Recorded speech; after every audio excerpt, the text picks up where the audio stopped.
Narito na guys ang ating sinigang fried rice. Ayan, mana natin. Hey guys, welcome to Master Che. Today, excited ako sa ating lulutuin. But before we start, please don't forget to like and subscribe.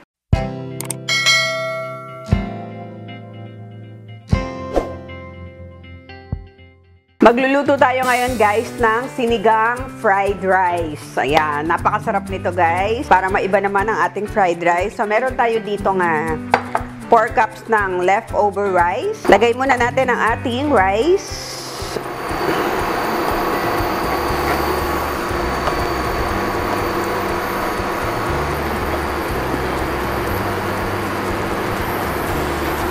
Lutuin lang muna nating mabuti ang ating rice guys.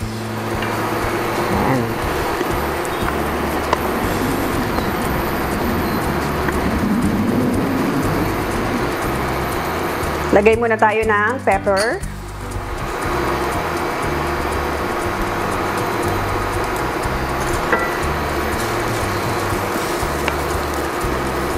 Hindi tayo naglagay ng oil, guys. Kasi talagang hanggat maaari, hindi ako naglalagay ng oil sa ating mga fried rice.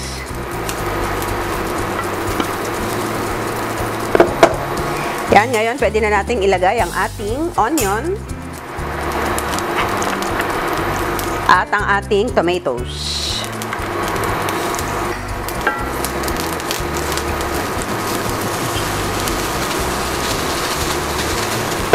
Maglalagay din tayo ng tomato paste para added flavor and pampakulay sa ating fried rice. Yan.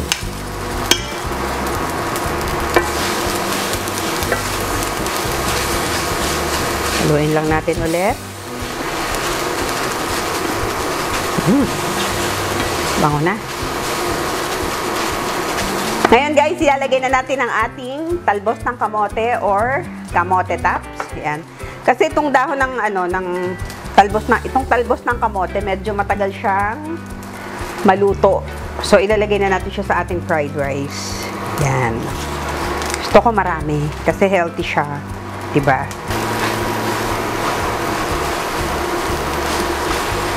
Ngayon guys, meron din tayong bagoong. Maglalagay din tayo ng bagoong. Mga 1½ tablespoon.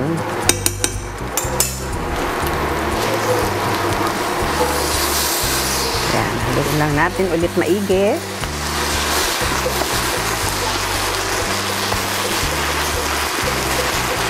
Yan, halo lang ng halo para maghalo-halo yung lasa ng ating sinigang fried rice. Yan.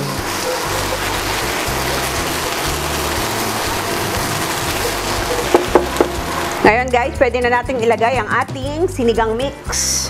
Yan. Tubod lang natin sa ating fried rice.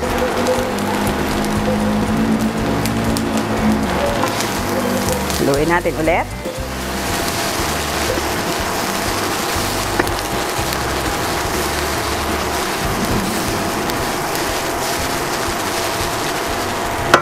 Tikman natin guys kung okay na yung lasa.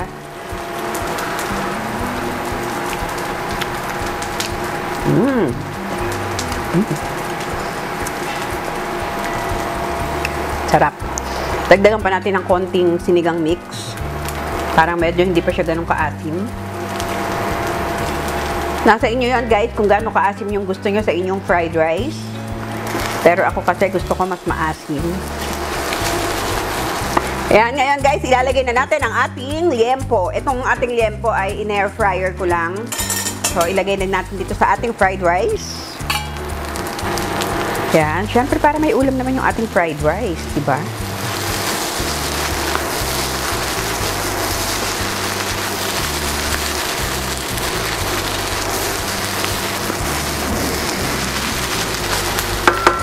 Ngayon, ilagay na natin ang ating siling pangsigang guys na optional kung ayaw nyo ng spicy. Yan, lagay lang tayo ng isa para hindi siya ganun ka-spicy.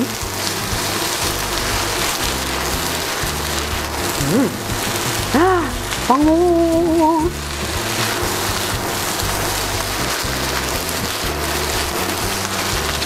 Yan lang, guys. And that's it. Pwede na tayong mag-plate.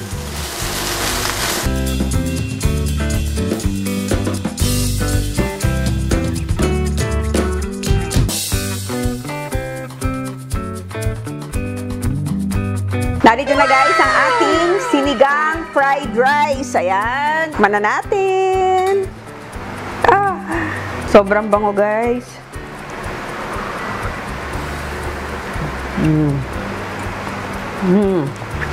So yummy.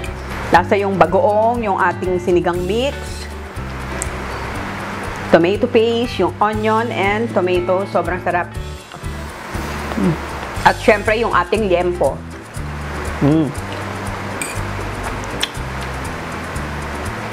Ang sarap. Try nyo itong lutuin guys sa inyong mga bahay. Sobrang simple lang at talagang masarap siya. Magugustuhan nyo. Pagka gusto nyo magsangag ng may mantika, okay naman siya. Pwede nyo naman gawin yon. Kaya lang kasi ako pag nagpa-fried rice, hindi ko na siya nilalagyan ng oil. Ayan, pero pwede kayong maglagay kung gusto nyo. At sana try nyo itong gawin. Napakasimple at napakasarap lang. Para maiba naman. And please, don't forget to like and subscribe and click the notification bell para every time meron tayong bagong video ay manonotify kayo. Thank you so much and God bless you all. See you again next week. Bye! Yummy!